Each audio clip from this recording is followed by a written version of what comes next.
அமைக்கப்பட்டது. அந்த இந்திரபிரசம் என்பது ஒரு விசித்திரமான நாடு. அதாவது உயரமான வாயற்படி போட்டு தெரியும், பெரியதோர் வாயற்படி, பெரியதோர் வாயற்படி போட்டு தெரியும், உயரமான வாயற்படி, தண்ணீர் இருப்பது போட்டு தெரியும், தரையாகத்தான் இருக்கும். இப்படிப்பட்ட விசித்திரமான மாளிகை அந்த இந்திரபிரஸ்தம். அப்படி அந்த இந்திரபிரஸ்தத்திலே குடிகொண்டிருக்கும் போதுதான் நாரத மகரிஷி வந்திருக்கின்றார். தர்மநந்தனா, உன் தந்தைமை இறந்தோ அவர்கள் செய்ய வேண்டிய ஏமக்கடங்கள் செய்யவில்லை. அதனால் அவர் வௌவால் பற்றியாக தூங்கிக் கொண்டிருக்கின்றார். அவர் ராஜசூழியாகம் நீ நினைத்தினால் அவர் மீண்டும் சொர்க்கம் செல்வார் என்று தெரிவித்தார். அதனால் என்ன செய்தார் தர்மநந்தனன்? அவனி 56 தேசத்து அரசர்களுக்கெல்லாம் தெய்வத்தை கொடுத்தார். அந்த அவனி 56 தேசத்து அரசர்களுக்கெல்லாம் தலைவனாக இருக்கக்கூடியவன் தான் துரியோதனன். அந்த துரியோதனன் என்ன செய்தார்? இந்த ராஜசூழ் யாகத்தை பார்க்கும் பொருட்டாக நேராக இந்திரபிரசம் வந்தான். வந்தவன் என்ன செய்தார்? உயரமான வாயற்படி என்றும் சிறியதோர் வாயற்படி என்றும் தெரியாமல் அவன் தடங்கி கீழே விழுந்தான். அந்த நேரத்திலே அட்டாறு மாடியிலே பீமனும் பாஞ்சாலியும் இருக்கின்ற போது பாஞ்சாலி என்ன செய்தார்? தன் தந்தைக்குத்தான் பிறவிலே குருடென்றால் இவனுக்கு மதி குருடோ என்று கை கொட்டி சிரித்தார். இதையே காரணமாக வைத்தான் துரியோதனன். அவன் என்ன செய்தான்? அதாவது மாளிகை அமைத்து அந்த மாளிகைக்கு விருந்தாக இவர்களை வரை செய்து அந்த சகுனியோடு தர்மனை அமர செய்து கூதாடி நாடு நகரம் அனைத்து வைத்துக் கொண்டு 12 வனவாசம் 1 ஆண்டு அக்காலம் வைத்து வந்தார். நாடு கொடுப்பதாக தெரிவித்தார். ஆகவே பாண்டவர்கள் என்ன செய்தார்கள்? நேராக 12 வனவாசம் 1 ஆண்டு அக்காலம் வைத்து வருவது என்பது பார்த்த உடனே அதாவது பாஞ்சாலி என்ன கேட்டால், தன்னை தோற்ற பின் என்னை தோற்றனரா இல்லை என்னை தோற்ற பின் தன்னை தோற்றனரா என்று கேட்டால் பாஞ்சாலி. ஆனால் அவையில் உள்ளோர்கள் யாருமே சொல்லவில்லை. காரணம் என்ன? துரியோதனன் சபைக்கு உட்பட்டவர்கள் அவர்கள் அனைவரும். ஆகவே அதாவது ஓடி வந்தான் ஒருவன். ஆரவன் அவன்தான் துரியோதனன் தம்பி விகர்ணன். அந்த விகர்ணன் என்ன செய்தார்? அம்மா, இவர்கள் எல்லாரும் ஏறோன்னு சொல்ல மாட்டார்கள். ஏனென்றால் என் அண்ணனுடைய ஆட்சிக்கு உட்பட்டவர்கள். ஆகவே இவர்களால் சொல்ல முடியாது. நான் சொல்கிறேன். அதாவது பாண்டவர்கள் தோற்ற பின் தான் உன்னை தோற்றனர் தவிர உன்னை தோற்ற பின் பாண்டவர் தோற்றவில்லை என்று தெரிவித்தார். அப்பொழுது பாஞ்சாலி என்ன செய்தார்? ஐயா, பாண்டவர்களே தோற்றுவிட்டார்கள். தோற்றுவிட்ட பாண்டவர்கள் என்னை தோற்ற என்ன அருகது இருக்கிறது? ஆகவே நான் மீண்டும் சூதாட வேண்டும் என்று கேட்டார்கள். அப்போதுதான் என்ன செய்தார்? மறுசூதாக அடிமைத்தளம் என்பதை நீக்க வேண்டும் என்பதற்காக மறுபடியும் அங்கு இருக்கக்கூடிய பீட்மாச்சாரி, துரோணாச்சாரி, கிருபாச்சாரி, அசுத்தாமன் என்று சொல்லக்கூடிய நிறைந்த சபை, அந்த சபையிலே அந்த அடிமைத்தளத்தை நீக்க வேண்டும் என்று மறுசூதாடுவதற்காகவே தர்மனை ஏற்படுத்தினார். தர்மன் என்ன செய்தார்? முதலாக சூதாடும் போது கண்ணனை அவன் நினைக்கல. அதனால் கண்ணனை நினைக்காததான் அவன் எல்லாரும் தோல்வி விட்டான். அதனால் அப்பொழுது கண்ணனை தியானம் செய்து அவன் சூதாடினான். சூதாடின உடனே சூதிலே வெற்றி பெற்றான் தருமன். சகுனி இது பாண்டவர்கள் மீண்டும் வெற்றி பெற்று விட்டார். நாடு எல்லாம் அவருக்கு போய்விடும் வேண்டாம் என்று அதோடு நிறுத்தி, அதாவது 12 வனவாசம் 1 ஆண்டு அக்காதவாசம் கழித்து வந்தால் நாடு கொடுப்பதாக தெரிவித்தார். பாண்டவர்கள் என்ன செய்தார்கள்? வனவாசம் செல்ல வேண்டும் என்று முதல் வனம் சென்றார்கள். சென்ற போது பாண்டவர்களுக்கு ஒரு சந்தேகம் வந்து விட்டது. என்னவென்றால், நாம் 13 கழித்து நாடு கேட்டால் துரியோதனன் நாடு கொடுக்கவில்லை என்றால் என்ன நடக்கும்? யுத்தம் தான் நடக்கும். அப்படி யுத்தம் நடக்கும் என்றால் அவரிடத்திலே பீஷ்மாச்சாரி இருக்கின்றார், துரோணாச்சாரி இருக்கின்றார், அசுத்தாமன் இருக்கின்றார், கர்ணன் இருக்கின்றார். அதுபோன்று வில்லாதி வில்லர்கள் எல்லாம் துரியோதனன் படையிலே இருக்கின்றார்கள். ஆகவே அப்படி சண்டை ஒன்று ஏற்பட்டால் கூட அவர்களை வெற்றி பெற நம்மால் முடியாது. அப்படி என்று அவர் என்ன செய்தார்? வியாசரை நினைத்தார். அந்த வியாசர் தோன்றினார். அவர் வியாசர் நினைத்தார், பாண்டவர்களே நீங்கள் வெற்றி பெற வேண்டும் என்றால், அதாவது அவரிடத்திலே எல்லா வீராதி வீரர்கள் இருக்கின்றார்கள், நீங்கள் இருப்பது ஐவர் ராஜாக்கள். அதனால் அவரோடு நீ வெற்றி பெற முடியாது. அதனாலே சிவனை குறித்து அரிதாக தவத்தை செய்து பாஸ்பதா கடையை பெற்று வந்தால் உங்களுக்கு வெற்றி உண்டாகும் என்று தெரிவித்தார்கள். தர்மநந்தன் என்ன தெரிவித்தார்? நான் செல்கிறேன். நான் சென்று அர்ஜுனன் என்ன செய்தார்? உடலெல்லாம் விபூதி பூசி ஒரே மனதாக மனது ஒன்று கூட்டி ஒன்றே மனதாய் ஒரு மனதாய் என்று சொல்லக்கூடிய சிவனை போன்று அவன் புறப்பட்டு சென்றான். அப்படி புறப்பட்டு செல்கின்ற காலத்திலே பார்த்தான் தெய்வ இந்திரன். இது நம்முடைய மகன் இப்பொழுது தவத்திற்கு செல்கிறார், அவனை எப்படியாவது சோதிக்க வேண்டும் என்று இந்திராணியும் அவனும் என்ன செய்தார்கள்? இருவருமாகவே அங்கு மேடன் வேலையாக எடுத்து தடுத்து நிறுத்தினார்கள். அப்படி தடுத்து நிறுத்திய போது அவன் என்ன செய்தான்? மறுத்தான். அப்பொழுதுதான் உன்னை சோதித்து பார்த்தேன், அதனால சோதனைக்கு உட்பட்டு விட்டாய், கண்டிப்பாக வெற்றி பெறுவாய் என்று செய்தான். அப்புறம் இவன் என்ன செய்தான்? அப்படி சென்று 60 அடி கம்பன் மாட்டி அது செப்பு சூன்றி ஒரு காலை தூன்றி ஒரு காலை வைத்து எனக்கு கடை வேண்டும் என்று ஒரே மனதாக தவறு செய்கிறான். துரியோதனனுக்கு தெரிந்துவிட்டது. பார்த்தான் துரியோதனன், ஆஹா எப்படியா இருந்தாலும் கூட ஆஸ்பத கணையை பெற்று விடுவான், பெற்று விட்டால் அவர்கள்தான் வெற்றி பெற முடியும். அப்படி என்று அவன் நண்பனாய் இருக்கக்கூடிய முகாசுரனை அழித்தான். அப்படி அழித்து அவன் என்ன செய்தான்? சென்று அந்த தவத்தை கலைத்து வா, அந்த கம்பத்தை சாய்த்து விடு, தவம் கலைந்து விடும், வெற்றி பெற முடியாது என்று தெரிவித்தான். முகாசுரன் செல்கிறான். பார்த்தான் கைலமலை வாசன் கங்காதர மூர்த்தி, ஆஹா நம்மை குறித்து அரிதாக தவத்தை செய்கிறார் அர்ஜுனன். அந்த தவத்தை எடுக்க முகாசுரன் பன்றியாக எடுத்து அந்த கம்பத்தை சாய்க்க நினைக்கின்றார். இவர் என்ன செய்தார்? புறப்படும் போது அம்மா பார்த்தாங்க. சுவாமி எங்க போறீங்க என்று கேட்ட உடனே, அதாவது என்னுடைய பக்தன் என்னை குறித்து அரிதாக தவத்தை செய்கிறார், அங்கு சென்று நான் அவனுக்கு அருள்பாலித்து வருகிறேன் என்று புறப்பட்டார். அப்போது அம்மா சொன்னாங்க, நானும் வரேன். ஏன்னா ஒரு சமயத்திலே கிருபாங்கனினுடைய வலது துடையிலே மச்சரேகை இருக்கிறது, அந்த மச்சரேகையை பார்க்க வேண்டும் என்று என்ன செய்தான்? நாரதன் ஓடி வந்தான். சிவனிடத்தை தெரிவித்தான், உலகத்திலே கிருபாங்கனுடைய வலது துடையில் மச்சரேகை இருக்கிறது, அந்த மச்சரேகையை பார்க்க வேண்டும் என்றால் நாம் இருவரும் சங்கமராகத்தான் செல்ல வேண்டும். அப்படி என்று இருவரும் சங்கமராக போறாங்க. போய் என்ன செய்தாங்க? எங்களுக்கு உணவு பரிமாற வேண்டும் அப்படி என்று கேட்டாங்க. கேட்ட உடனே அந்த அம்மா உணவு நான் பரிமாற சொல்லுவாங்க. என்ன செய்தாங்க? இந்த உருவத்தோடு அல்ல, பிறந்த உருவத்தோடு எனக்கு நீங்கள் உணவு பரிமாற வேண்டும் அப்படி என்று கேட்டு கொண்டாங்க. அப்படி கேட்ட உடனே பார்த்த அந்த அம்மா எதிர்ப்பது யார் என்று ஞானத்தால் அறிந்தார்கள். அதனாலே தன்னுடைய கூந்தல் விரித்து விட்டு அவர்கள் என்ன செய்தார்கள்? அவர்களுக்கு உணவு பரிமாறினார். பார்த்தார் சிவன் என்ன செய்தார்? வாயுதேவனை அழைத்தார். வாயுதேவா அந்த கூந்தலை அகற்று என்றார். அந்த கூந்தலை அகற்றிய உடனே அவருடைய அந்த மச்சரேகை ஆண்டவன் பார்த்தார். பார்த்த உடனே வீரிதம் வெளிப்பட்டு விட்டது. அதனாலே ஆண்டவன் என்ன செய்தார்? அந்த வீரியத்தை நான் புசிக்கக்கூடிய உணவிலே கலந்து வைத்துவிட்டு அம்மாடி சாப்பிடு அப்படின்னு சொல்லிட்டு வந்துட்டாங்க. அந்த அம்மா திருமாங்கனி அம்மா பார்த்தாங்க, இதை நாம் புசித்தால் கண்டிப்பாக சுத்தம் ஏற்படும் என்று அவங்க என்ன செய்யாங்க? அருகாமல் இருக்கக்கூடிய குதிரை இருக்குத குதிரைட்ட விட்டாங்க. அந்த குதிரை அதை இருந்து புசித்தது. 3.25 ஒரு குழந்தை பிறந்தது. அந்த குழந்தை பிறந்த உடனே அந்த குழந்தையை வளர்க்க வேண்டும் என்பதற்காக அவங்க என்ன செய்யறாங்க?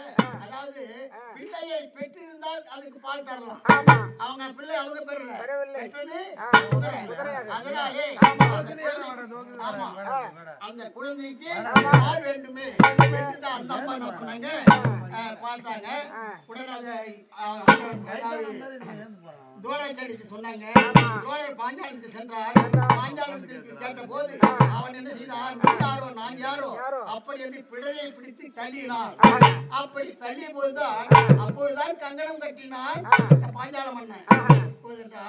என் பிடரை பிடித்து தள்ளினான் என்ற உடனே துரோணர் பார்த்தார். உன்னை போன்று சத்திரனுக்கு நான் வில்வித்தை கற்றுக் கொடுத்து உன்னையே கொடிக்கம்பத்தில் கட்டி வந்து என் சபையில் விடாவிட்டாய். என் பெயர் துரோணாச்சாரி அல்ல. அப்படி என்றுதான் அவர் புறப்பட்டு வந்தார். இது வந்து நடந்தது. அதனால்தான் அவர் வரவும் பாண்டவர்களும் கௌரவர்களும் திருவாச்சாரியத்திலே வில்வித்தை கற்றுக் கொண்டிருந்தார்கள். அப்படி கல்வி கற்றுக் கொண்டிருக்கும் போதுதான் ஒரு பந்தானது கிணற்றிலே விழுந்து விட்டது. அப்படி கிணற்றிலே விழுந்து விட்ட உடனே அவர் என்ன செய்தார்கள்? அந்த பந்தை எடுக்க வேண்டும் என்பதற்காக கல் எடுத்து கிணத்துல போட்டு நேர்கிறாங்க. அந்த நேரத்துல பார்த்தார் இதாவது துரோணாச்சாரி. அவர் துரோணாச்சாரி என்ன செய்தார்? பிள்ளைகளே, ஏன் கல்லை எடுத்து கிணத்துல போடுறீங்க அப்படின்னு கேட்ட உடனே ஐயா பந்து விழுந்து விட்டு நான் எடுக்கணும், அதனால நான் போறேன்னு சொன்ன உடனே அப்பா அதுவப்பா தெற்ப புல் இருக்குது, அந்த தெற்ப புல்லை கொண்டாங்க, நான் கண்டிப்பா எடுத்து தரேன்னு சொல்லிட்டு தெற்ப புல்லை கொண்டு வந்தோடனே ஒவ்வொரு தெற்ப புல்லாக அந்த பந்து மேல போட்டாரு. அந்த பந்து மேல போட்டு ஒவ்வொரு தெற்ப புல்லும் ஒன்றோடு ஒன்று ஒட்டியது. ஒட்டிய உடனே அந்த பந்தை எடுத்துட்டாரு. இதெல்லாம் இந்த 105 பிள்ளைகளும் பார்த்து கொண்டுதான் இருக்கிறாங்க. அப்படி பார்த்த உடனே அர்ஜுனன் என்ன செய்தான்? மீண்டும் அந்த பந்தை எடுத்து கைத்துல போட்டான். என்னப்பா இது? நான் தான் இப்பதான் எடுத்தேன், மீண்டும் நீ போட்டுட்டு இது எப்படி எடுக்கிறது? நான் எடுக்கிறேன் சுவாமின்னு சொல்லிட்டு அப்பொழுதுதான் என்ன செய்தான்? அவர் எப்படி வாய் அசைத்தாரோ அதே போல அசைத்து அந்த பந்தை எடுத்தார். அப்போதே என்ன செய்தார்? துரோணாச்சாரி கல்வியிலே சிறந்தவர்கள் பாண்டவர்கள் என்றார்கள். அதுதான் காரணமா வைத்து துரியோதனன் இப்படி அவர்களை நாடு கடத்தினார். அப்படி எங்கள் இணைசர முகாசுரன் வரவும் அம்மா நான் போறேன் என்று சொல்லவும் அம்மா நான் வருகிறேன் என்று சொல்லவும் அன்று பார்த்த அந்த மச்சரேகையை அர்ஜுனனுடைய முதுகிலே இருக்கிறது மச்சரேகை.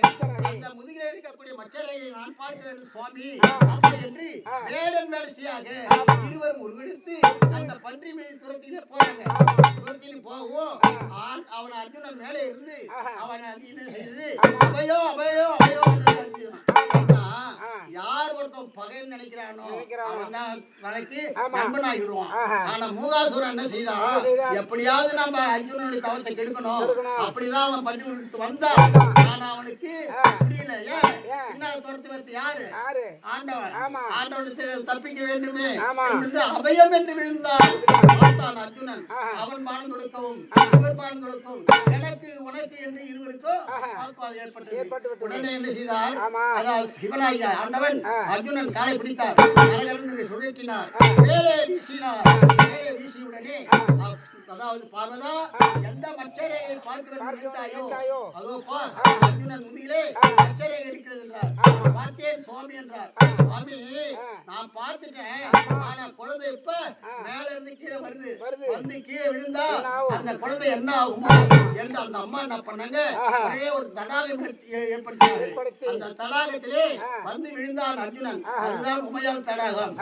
அப்படி உமையால் தடாகத்தில் விழுந்த உடனே அவர் என்ன செய்தார்? பார்த்தார். நீ எதை நாடி வந்தாயோ அந்த பார்ப்பதைகளையும் தர, ஆனால் உனக்கு ஒரு சாபத்தையும் தர. என்னை பார்த்து வேடவனே வேடவனே என்று சொன்னாய், ஆகவே நீ வேடவர் குலத்திலே வேடவ தலைவனாக பிறக்க வேண்டும் என்று சாபத்தையும் கொடுத்தார். அந்த பார்ப்பதைகளையும் பெற்று பாண்டவர்கள் என்ன செய்தார்கள்? வந்தால் நேராக நாட்டிற்கு வந்தார்.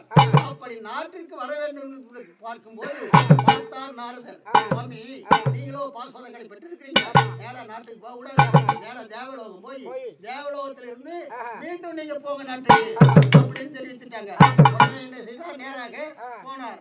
அங்க 30,000 பேர் அங்க அந்த நிர்வாக காலைகளை எல்லாம் கொண்டு குவித்து 3.25 தேவப்பட்டம் கொடுத்தாங்க. தேவப்பட்டம் கொடுத்த உடனே அவர் என்ன செய்தார்? தேவப்பட்டத்தில் அமர்ந்தார். அமர்ந்த உடனே ரம்பை ஊர்வசி மேலகை திலோகமணி சொல்லக்கூடிய 4 மாதர்கள் நாட்டியமாடினார்கள். அதிலே ஊர்வசி என்ன செய்தார்? இந்த அர்ஜுனன் அறையிலே மயங்கினார். எப்படியாவது தவற வேண்டும் என்று என்ன செய்தார்? அப்பொழுதுதான் அர்ஜுனன் தெரிவித்தார், அம்மா என்னுடைய தந்தையின் சபையிலே நீங்கள் நாட்டியம் ஆடுகின்றீர்கள், அதனால் என் தந்தைக்கு நீங்கள் எனக்கு தாயாக வேண்டும், அதனாலே தாய் மீது எனக்கு விருப்பம் கிடையாது என்று தெரிவித்த உடனே எப்பொழுது அழகு என்ற அணுத்தினால் தான் எனக்கு இருக்கிறாய், ஆகவே ஆணும் இல்லா பெண்ணும் இல்லா பேடியாக போக வேண்டும் என்று சாபத்தை கொடுத்தார்கள். அப்போது சாபத்தை கொடுத்த உடனே அவன் அழுதான். என் தெய்வந்தன் ஓடி வந்தான். ஊர்வசி, என்ன காரியம் செஞ்சுட்ட? உனக்கோ இந்த வேடி என்ற பட்டத்தை கொடுத்துட்டேன். இந்த வேடி என்ற பட்டம் என் மகன் எப்பொழுது நிற்கின்றானோ அப்பொழுது வரட்டும் அப்படின்னு அதோடு நிறுத்தாங்க. அப்படி நிறுத்த உடனே 12 வனவாசம், ஓராண்டு அஞ்ஞாதவாசம் கழிக்க வேண்டும் என்பதற்காக 12 வனவாசம் ஆண்டவன் புண்ணியத்தை அளித்தார்கள். ஓராண்டு அஞ்ஞாதவாசம் நடைபெற வேண்டும். அப்படி ஓராண்டு அஞ்ஞாதவாசம் நடைபெற வேண்டும் என்பதற்காக அப்பொழுதுதான் பாண்டவர்கள் பார்க்கின்றார்கள். அதாவது 13 கழித்து நாடு கேட்டால் நாடு கொடுப்பாங்க தெரியல. அப்படி என்று இந்த ஓராண்டு எப்படி கழிப்பது? 12 வனவாசம் என்பது காட்டிலே முடிந்து விட்டது. இந்த ஓராண்டு நாட்டில் அவர்கள் கழிக்க வேண்டும். அப்படி என்று நாட்டிற்கு செல்லும் போது நாட்டில் எப்படி மறைஞ்சு வாழ்றது அப்படின்னு வியாசர் நினைச்சாங்க. வியாசர் வந்தார். அதாவது தர்மநந்தனா, அதாவது ஒரு காரியம் செய்யணும்னாக்கா பொய் சொல்லிதான் ஆகணும். ஆகவே தர்மநந்தன் பொய் சொன்னது கிடையாது. காரண பொய் என்பது அது பொய் அல்ல. அதனாலே இந்த ஓராண்டு நீ எப்படியாவது தப்பிக்கணும். அப்படி தப்பிக்க வேண்டும் என்பதற்காகத்தான் காரண பொய் சொல்கிறாய். அதாவது எப்படி என்றால் கங்கு பட்டையர் என்ற, அதாவது வருங்காலம், எதிர்காலம், நிகழ்காலம் சொல்லக்கூடிய 3 காலம் உணர்ந்த நீ அந்தனராக கெங்குப்பட்ட ஐயர் என்ற பெயரோடு நீ நாள தேசத்திற்கு போ அப்படி என்று அவரை சொல்லினார். ஒன்று அவர் சென்று விட்டார். இரண்டாவது பலாயனன், அதாவது வீமன் இருக்கின்றானே மடப்பள்ளியிலே சமையல்காரனாக அவன் போயிட்டான். அதாவது அதுக்கு அடுத்தது குதிரையை அடக்குவதாகவும் சகாதேவன் ஆடு மாடுகள் நிற்பதாகவும் அவர் சென்று விட்டார். அந்த நேரத்திலே இந்த அர்ஜுன வேடியா வரா, ஆணும் இல்லா பெண்ணும் இல்லாத வந்தான். அப்படி வரும்போது சுதர்கனை பார்த்தாங்க. மகளாய ருத்ரிக்கு கலைக்கூடத்திலே கல்வி நாட்டியத்தை கற்றுக் கொடுக்க வேண்டும் அப்படி என்று அங்கு அவர்கள் தங்கினார்கள். அப்படி தங்கிய போது என்ன நடந்ததுன்னா, எங்க இருக்காங்க என்னன்னு தெரியல. துரியோதனை விட்டார். மலர்களை விடுத்து எங்கும் தேடினான், கிடைக்கவில்லை பாண்டவர்கள். அதனால் இவன் என்ன செய்தான், மல்லர்கள் விட்டு எந்த நாடு செழிப்பா இருக்கிறது, எங்க என்ன நடக்குது என்பதையெல்லாம் கண்டு உணவறிந்து வர வேண்டும் அப்படி என்று உணர்த்தி அனுப்பினான். எல்லா மன்றர்கள் எல்லா நாடுகளும் சென்று பார்த்தாலும் கிடைக்கல. ஆனால் அந்த நேரத்திலே நாட தேசத்திலே சுதர்கனை, அவனுடைய மனைவி சுதர்கனை, அவனுடைய அண்ணன் தான் கீச்சகன். அவன் கீச்சகன் செய்தா தன்னுடைய தமைக்கு நமக்கு நாடு கொடுத்தோமே, அந்த நாட்டை சென்று பார்த்து வர அப்படின்னு கீச்சகன் வந்தான். வரும்போது இந்த அம்மா யாகங்கள் என்ன செய்து மலர்வன் காலத்திலே மலர் பார்த்தான். யாகஜானின் மீது அவன் காதல் கொண்டான். அது என்ன செய்தான், குறைத்து சென்று கொண்டே இருக்கின்றான்.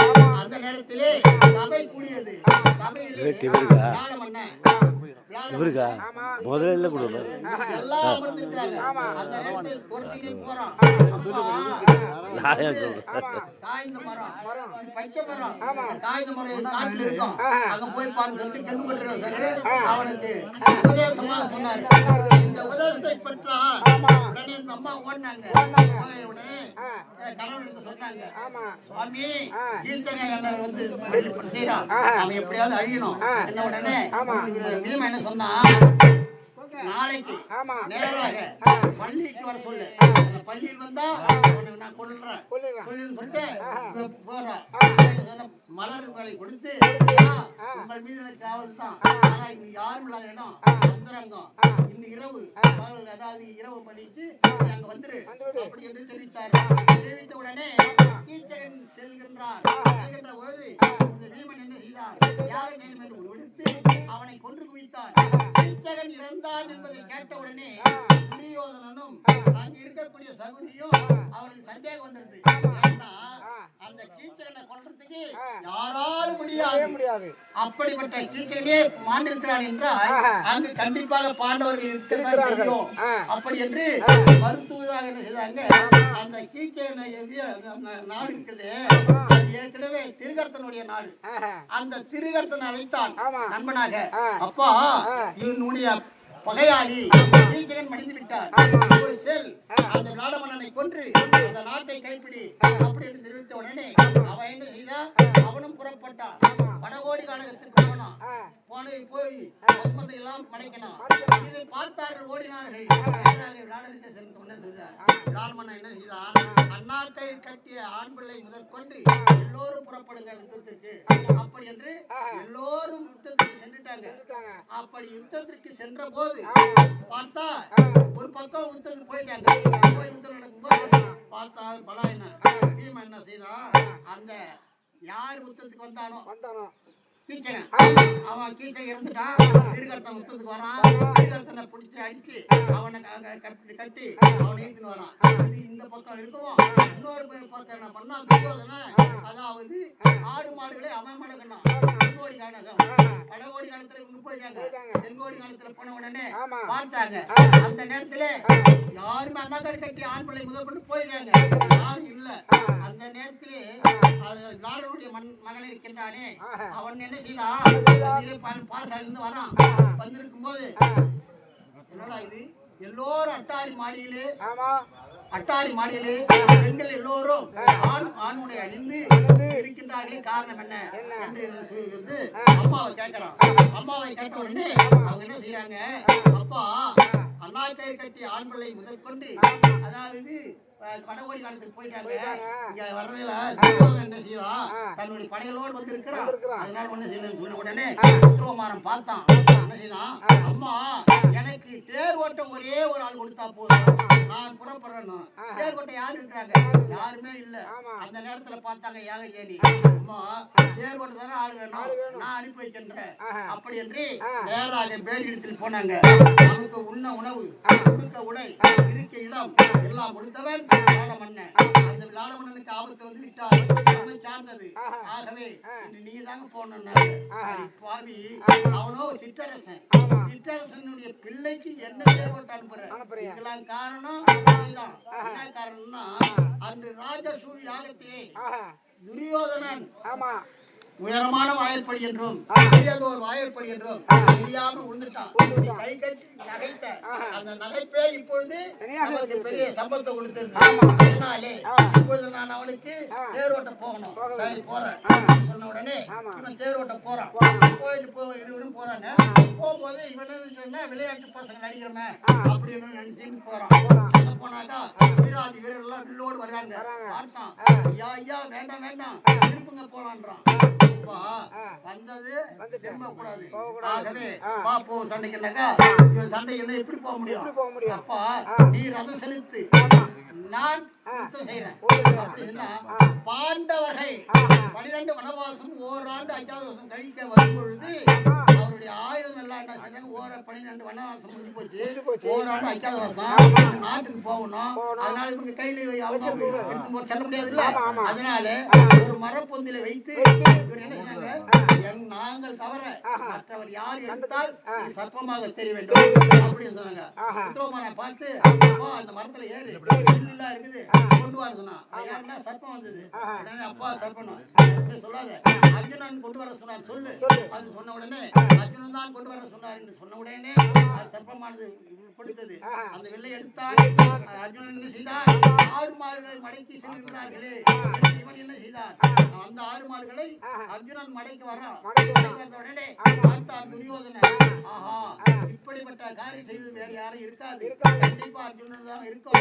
அதனாலே இன்னும் 13 ஆண்டு முடியல வனவாசம், 13 ஆண்டு 12 வனவாசம் ஓராண்டு 5வது வருஷம் முடியல. முடிவதற்குள்ள கண்டுபிடித்து விட்டால் மீண்டும் 13 ஆண்டு மறுபடியும் மீண்டும் போக வேண்டும். ஆமா அப்படி என்று ரிப்போர்ட்டில் வந்திருக்கிறது. பார்த்தான உடனே என்ன செய்தார்கள், அந்த 12 முடிஞ்சு போச்சா, பார்த்த உடனே ஆஹா என்று சொன்ன உடனே அப்பதான் சொல்றாரு, யாரு சொல்றாரு, அப்பா 12 வனவாசம் ஓராண்டாக முடிந்து 3.25 ஆகிவிட்டது.